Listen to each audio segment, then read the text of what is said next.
Hello friends. आज का topic है डायोड्स। जैसा कि हमने देखा डायोड्स आता कहाँ है। पिछली क्लास में जैसा हमने देखा डायोड भी एक टू टर्मिनल है, लेकिन नॉन लीनियर डिवाइस है। ये सिर्फ इलेक्ट्रॉनिक्स में ही यूज़ होता है। बाकी जो रेसिस्टर है, कैपेसिटर, इंडक्टर, ये तो इलेक्ट्रिकल्स में भी है। जो इलेक्ट्रॉनिक्स के लिए खासकर यूज़ करते हैं वो हम लोग डायोड है। ओके, डायोड का सिंबल ऐसा रिप्रेजेंट होता है, और ये करंट है और ये वी है वोल्टेज। ये टू टर्मिनल डिवाइस है। इसमें क्या है, सिर्फ करंट एक ही डायरेक्शन में जाता है, वो है ये दिस साइड, इसलिए इसका सिंबल भी ऐसा ही है। और ये ऑपोजिट डायरेक्शन में है, इसमें ब्लॉक हो जाता है, इसलिए ये ब्लॉक की तरह हम लोग रिप्रेजेंट करते हैं सिंबल में। ओके, जब करंट ऐसे पास होता है तो इसे कहते हैं फॉरवर्ड बायस। ये कब पास होता है, जब आई ग्रेटर देन ज़ीरो है और वोल्टेज ज़ीरो है। ओके, और जब करंट ऐसे फ्लो होने जाता है तो V is less than zero होता है और I is equal to zero. ये होता है ओपन सर्किट, और ये ऊपर का होता है शॉर्ट सर्किट। ओके, अब हम नेक्स्ट चीज़ देखते हैं, लीनियर रेसिस्टर।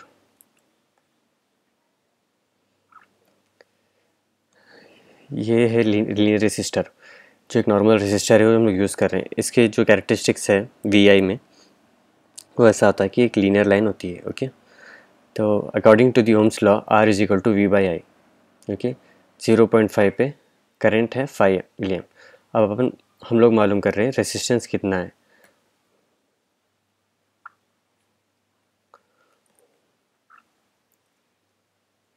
तो जैसा कि हमको मालूम है कि V1 पे क्या है, 10 है, M है। Okay, so R is equal to I/V। ये क्या है, I है और ये है V। तो I/V क्या है, 1/10 इंटू M कितना है, 10⁻³ V/A तो क्या है, यूनिट्स है वो। तो जब जाके होता है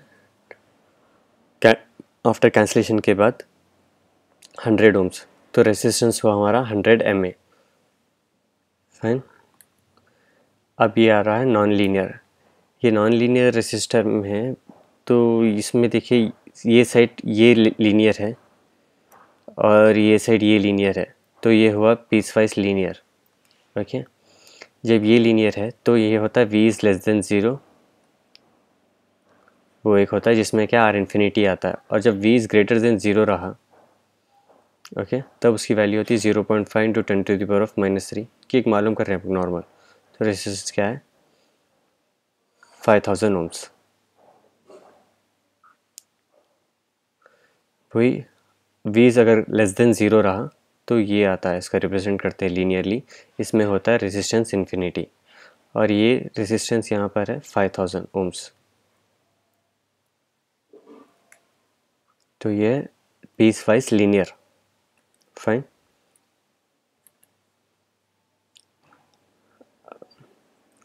अब ये ग्राफ जो रिप्रेजेंट कर रहा है, ये आइडल डायोड के लिए रिप्रेजेंट कर रहा है।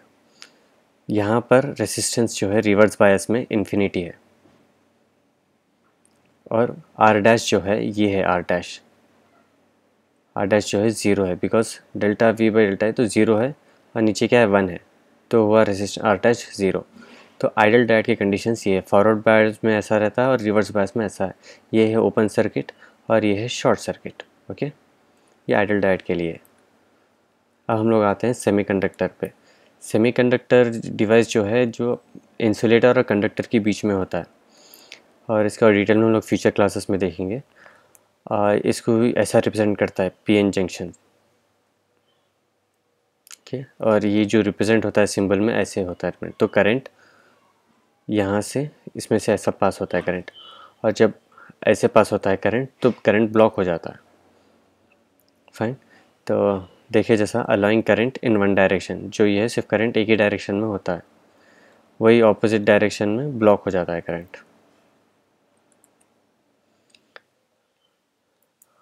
आर ज़ीरो रहता है शॉर्ट सर्किट्स के लिए। फॉरवर्ड बायस में रेसिस्टेंस ज़ीरो आ जाता है अपने को, जिसमें शॉर्ट सर्किट कैसा है, जैसा कि पहले क्लास में क्या, अगर I is greater than equal to zero और V ज़ीरो है, जब पॉजिटिव टर्मिनल यहाँ पर होता है और नेगेटिव यहाँ पर होता है।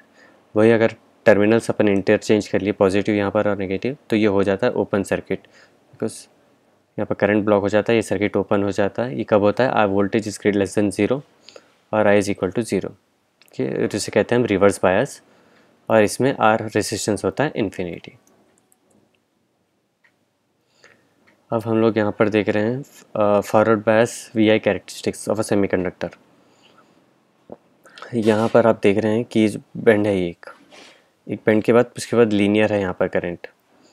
फाइन, इसे कहते हैं हम लोग कट इन वोल्टेज। यहाँ पर वोल्टेज कट हो जा रहा है, ओके, एट 0.5। ये जो हॉरिजॉन्टल लाइन है ये वोल्ट्स है, और ये जो लाइन है करंट है, वर्टिकल लाइन, ओके।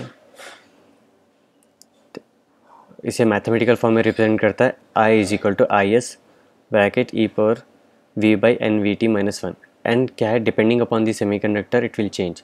तो एन 1 कब होता है? अगर सेमीकंडक्टर सिलिकॉन डायोड लिए, इसको कहते हैं इंटीग्रेटेड डायोड। सिलिकॉन को मोस्टली यही यूज़ हो रहा है आजकल हर जगह, और फॉर डिस्क्रीट डायोड्स के लिए n इज इक्वल टू 2 है। फाइन,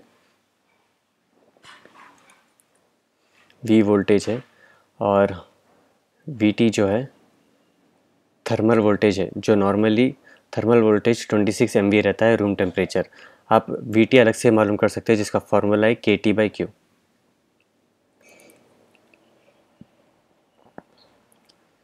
तो ये है मालूम करने का। अगर इन केस ये पूरी वैल्यू ज़ीरो हो गई तो I की वैल्यू हो जाती है -IS। इसलिए हम लोग IS को कहते हैं रिवर्स सैचुरेट करें, saturation current, reverse saturation current, फिर I is equal to -IS। Fine, अब एक एग्जांपल लेंगे अपन कि एक डायोड है, डायोड को यहाँ पर अपन पावर लगा रहे हैं। ये हो रहा है, अगर ऐसे पास हो रहा है करंट तो I is greater than 0, V is equal to VR हो जाता है। फाइन, ये होता है शॉर्ट सर्किट। वही जब रिवर्स में लगाते हैं हम लोग तो I इज़ लेस देन 0 हो जाता है और V इज़ लेस देन और इक्वल टू VR, 0 नहीं VR होता है, ओके। तो ये होता है open circuit. Fine, because power यहाँ पर लग के हम लोग N के बाद बैटरी पावर लगाएं तो इसका नेगेटिव ऐसा है। अगर इसको हम लोग फिर यहाँ पर पॉजिटिव नेगेटिव कर दिए इस जगह में तो I इज इक्वल टू 0, तो ये होता है ओपन सर्किट हो जाता है।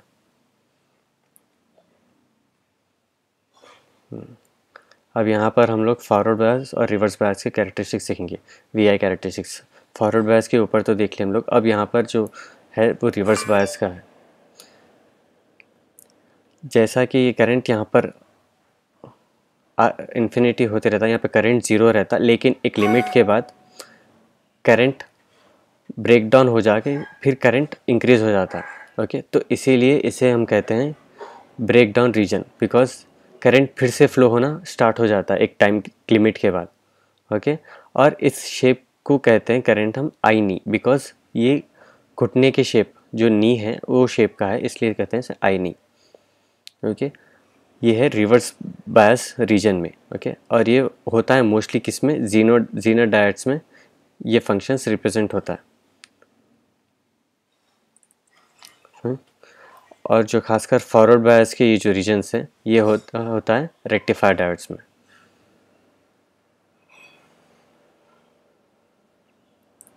अब यहाँ पर है रेक्टिफायर डायोड्स। रेक्टिफायर डायोड्स में लिखा हुआ है IF मैक्स। IF मैक्स क्या है बोले तो ये कि जो करंट है यहाँ पर ये मैक्सिमम क्या लिमिट तक है, इसे कहते हैं IF मैक्स। जितना आप दिए वो लिमिट तक रहता है IF मैक्स। और VBR जो वोल्टेज ब्रेकडाउन है वो क्या है? ग्रेटर रहना हमेशा सर्टेन वैल्यू से, बिकॉज अगर ग्रेटर नहीं हुआ तो फिर वो जल्दी ब्रेकडाउन हो जाता है और करंट पास होना स्टार्ट हो जाता है। तो हमेशा वो ग्रेटर रहना है सर्टेन वैल्यू से। नेक्स्ट देखेंगे हम लोग applications of rectifier diode. Rectifier diodes के 6 एप्लीकेशन हैं। पहला है क्लिपिंग। क्लिपिंग क्या है? फॉर एग्जांपल एक ये वेव फॉर्म है आपका,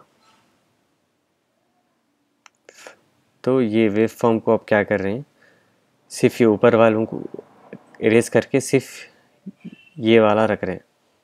फाइन, सिर्फ ये वाला आप एक्सेप्ट कर रहे हैं वो मेन सिग्नल में से, तो इसे कहते हैं क्लिपिंग।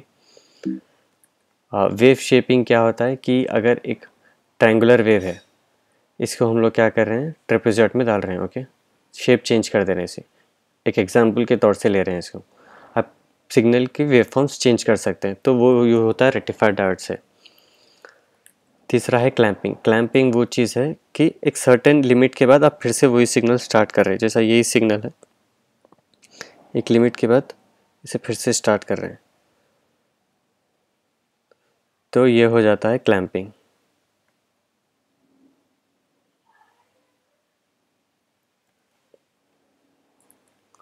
अब फोर्थ वाला है मल्टीप्लेक्सिंग। मल्टीप्लेक्सिंग जैसा कि हमने देखा कि दो सिग्नल को मल्टीप्लाई करने के लिए, जैसा पहली क्लास में देखा है, और इसे और एक नाम भी देते हैं एनालॉग मल्टीप्लेक्सर।